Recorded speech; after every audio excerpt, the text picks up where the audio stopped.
The social-critical theory is framed among the political models.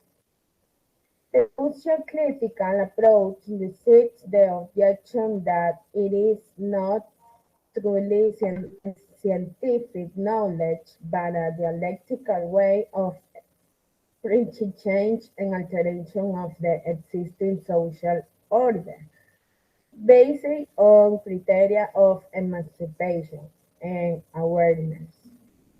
This theory affects the pedagogical work from the existing problems in the separation of theory and practice in teacher training. First, it allows the construction of the better society, since it allows living in quiet and with respect and diversity, those responding to the problems of critical thinking. Second, it allows students to contribute with experiences and those knowledge becomes prevalent. Third, in the classroom through the different teaching and learning process, through inquiry and critiques of the different topics, the construction of new knowledge can be carried out. Fourth, is allow the student has to be more critical and relevant content, changing the learning styles so that she can manage her own criteria.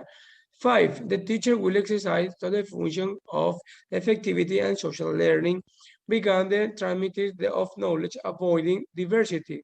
Since this can be the criminal to the students, that is, it's allowed the debate to the students themselves, since these ways and enhances the knowledge that is reality.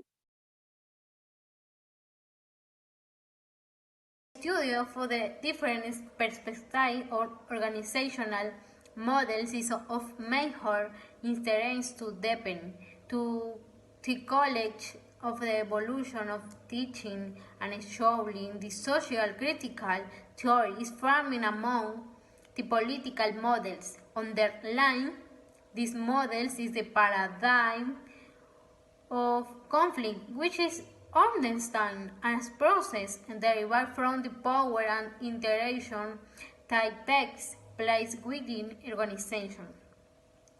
The social critical approach is your object that is not truly scientific knowledge, but a dialectical of operation change and alteration of the insistent social order.